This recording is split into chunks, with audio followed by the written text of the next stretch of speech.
नमस्कार किसान भाइयों, मैं ओम प्रकाश गुप्ता उत्तर प्रदेश गन्ना किसान संस्थान गोरखपुर में विशेषज्ञ हूँ।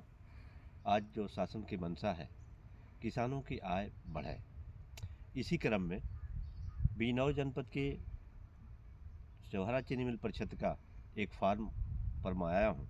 इसके प्रबंधक तथा चीनी मिल के वरिष्ठ उपाध्यक्ष गन्ना हमारे बीच मैं मिलवाता हूँ श्री अरविंद कुमार सिंह जी से। इनके साथ मैं आया था फार्म का भ्रमण करने। तो इन्होंने दिखाया कि देखिए डॉक्टर साहब, मैं गन्ने के साथ गेहूं की फसली खेती किया हूँ। सिंह साहब, जरा इसके विषय में बताएं कि इससे क्या किसानों को लाभ होगा। डॉक्टर साहब, ये हमारा चीनी मिल का केशवपुर फार्म है जी और यहाँ हमने 1 अक्टूबर को CO 118 प्रजाति का ये गन्ना लगाया था। जी।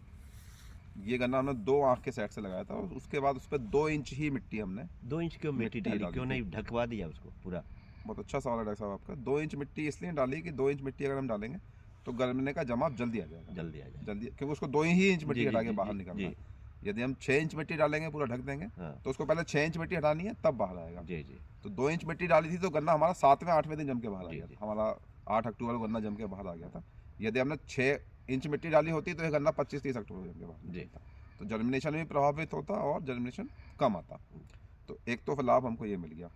इसके बाद ये गन्ना 4.5 फीट लाइन से लाइन बोया हुआ है और हमने फिर 1 दिसंबर को 4.5 फीट जो गन्ने की लाइन है इसके बीच में 2 लाइन में गेहूँ बोया था। गेहूँ हमने हाथ से ही बिखेर के बोया था, ऊपर से रोटावेटर चला गया था। तो बहुत कम समय में और कम लेवल में हमारा गेहूँ बोया गया था। ये गेहूँ की PBW 303 प्रजाति है जो खाने में काफ़ी अच्छी होती है।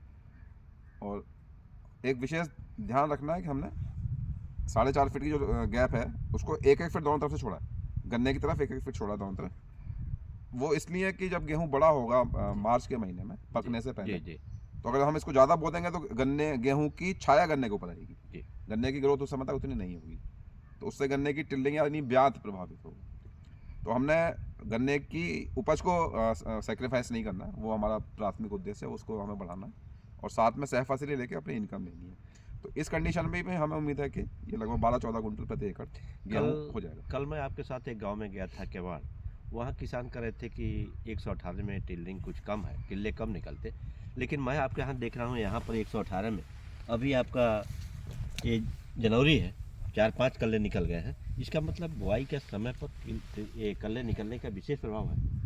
जी, बहुत अच्छा सवाल डॉक्टर साहब आपने पूछा है।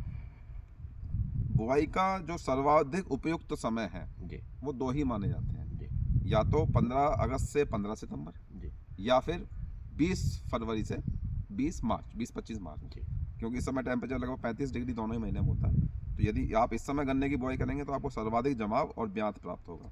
और मिट्टी मैंने पहले बताया वो डालने का विशेष महत्व। यदि आपने 2 इंच मिट्टी की है तो वो न सिर्फ गन्ने के जमाव को बढ़ाएगी बल्कि ब्यात भी ज़्यादा आएगा, क्योंकि फिर नीचे से कॉन्सेप्ट एक ही है कि नीचे से जो कल्ला फूट रहा है उसको 2 ही इंच मिट्टी हटा के बाहर आना। आज सिंह साहब, किसानों को आपने एक बड़ी अच्छी बात बता दी कि प्रायः किसान जब गन्ने का टुकड़ा बोते हैं तो उस पर आवश्यकता से ज़्यादा मिट्टी गिराते हैं, जिससे उनका जो है जमाव कम होता और देर से होता।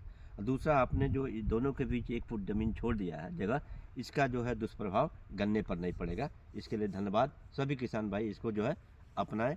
गन्ने के साथ सफसली खेती गेहूँ किसानों के लिए बड़ा लाभकारी होगी। धन्यवाद।